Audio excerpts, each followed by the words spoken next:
What's up everyone, welcome back to my channel. This is Federico and today I'm here with another plugin demo for you guys. This time it's the Forward Audio faIRmageddon, which is a very powerful and new impulse response loader and processing tool. I think you're gonna like this if you're using impulse responses in your mix or if you're creating impulse responses yourself, and I'm gonna show you why in just a second.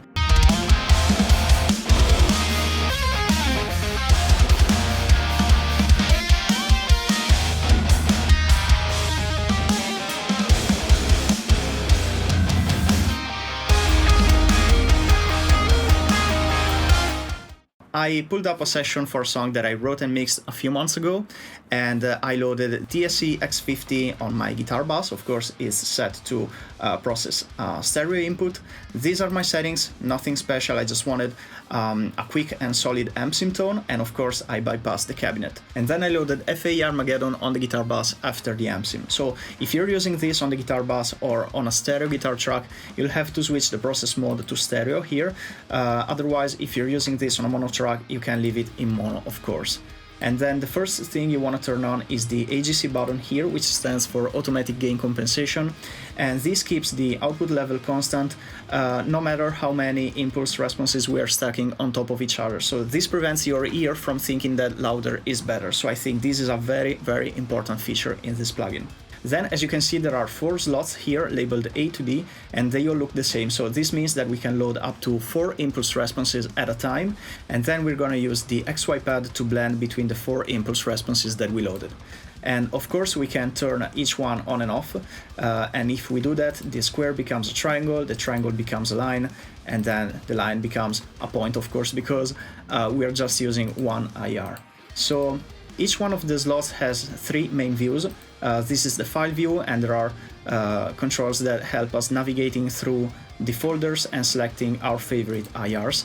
And then we have the frequency spectrum view, where we have controls that help us shape the sound. So we have, for example, the high pass filter and the low pass filter.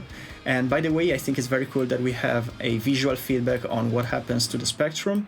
Then we have the shift knob, which kind of stretches the spectrum, and I think this might be cool for some weird sound design experiment. And then we have a tilt EQ.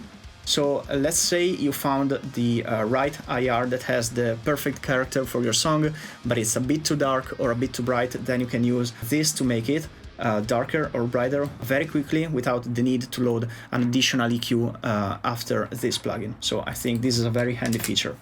And then we have the Waveform View, where we have the polarity switch button, the pen knob in case you're using a stereo impulse response, and then the bend control. So this stretches the IR, and the effect it has is like a pitch shifter. So let's hear, for example, what it does.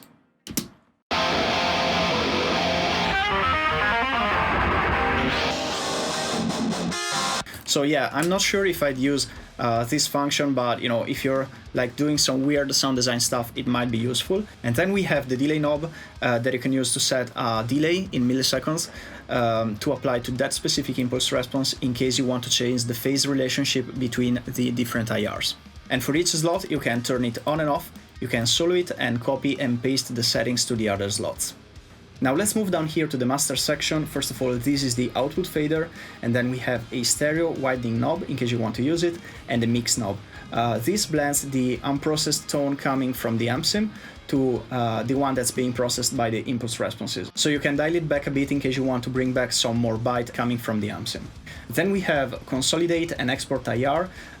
Export Ir does exactly what it says, so it saves the current blend of the 4 IRs as a new WAV file, which you can then load as a new impulse response for your mixes, or you can load it in your live rig or whatever. Instead, Consolidate saves the current blend as a new IR and then loads it into slot A, freeing up slots B, C, and D.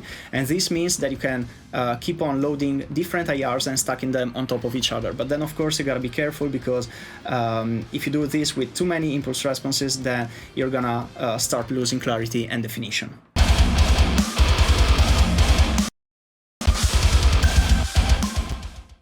Here in the master section, we also have the frequency response and the waveform controls, and they represent the current balance between the 4 impulse responses. And I think it's very cool that it changes based on where I am in the XY space. Now I'm gonna play some audio through the plugin and I'm gonna find a balance that I like. First of all, I need to change this impulse because it's the same one as slot C, so I'm just loading up a random one. Let's say this one is okay. And I'm also gonna play with these knobs as well as explain what they do so you can really understand what their purpose is.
As for the controls here, roughness increases the attack and makes the sound more aggressive. Bite is a EQ bell curve centered at 2.5 kHz. Resonance is a low shelf and air is a high shelf. Then cab size extends or cuts the low end in case you want to simulate a bigger or smaller cabinet. And then character simulates the so-called spark technology, which is the one Forward Audio invented and used to capture their own impulse responses. I don't know exactly what it does, but it seems to be adding high end, high mids and lows. It makes the sound more exciting overall, and I think it sounds cool, so you're free to experiment with it and see if it sounds cool to you. Next, I'm gonna show you the compare section right here. So while these are the frequency curve and the waveform of the current blend between the 4 IRs, this is the file browser for the compare section. So we can load one of the impulses, let's say this one, and this turns on the compare section. So this plays the track through this IR.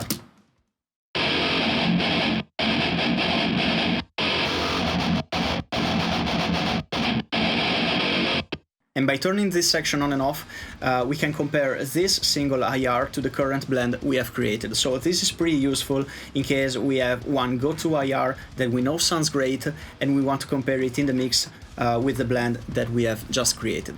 Lastly, I'm going to show you how the EQ match works. It's placed right here, and first of all you have to load a target track. In my case, this is just the same riff played through another amp sim with another impulse response, so you can load it within the file browser, and then you're going to select record the source and you're going to play the track. I think this works best when done on a mono guitar track. You can also try with a stereo one, but I don't think it will work as well. So let's try doing it.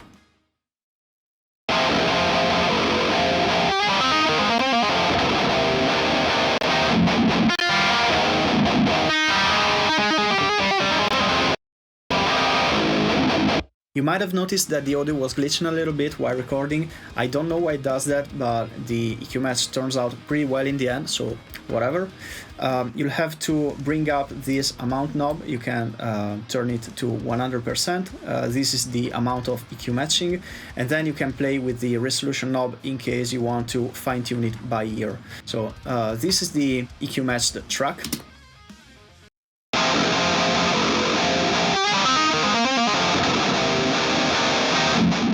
And this is the original target track.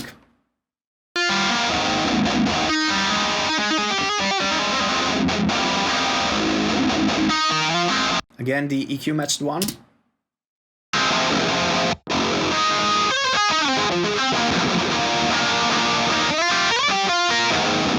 And the target track again.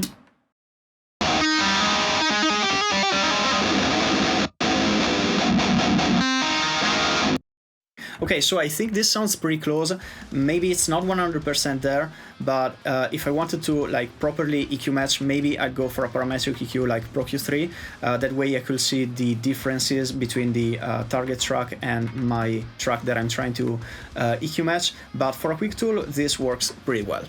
So that's it, guys. This was faIRmageddon by Forward Audio. I think it's a very powerful tool for impulse response processing. As you've seen, we were able to mix 4 different impulse responses, as well as shape the sound of each individual one and the sum of them. We could have used the Consolidate function to stack up an unlimited number of impulse responses, and then the Export Ir function to save the resulting blend as a new IR for our next mixes or our live rig. And in addition to that, there's the compare function and the EQ match function, which make this plugin pretty complete in my opinion. So I hope you guys liked the video. If you did, please leave a comment and subscribe, and I will see you next time.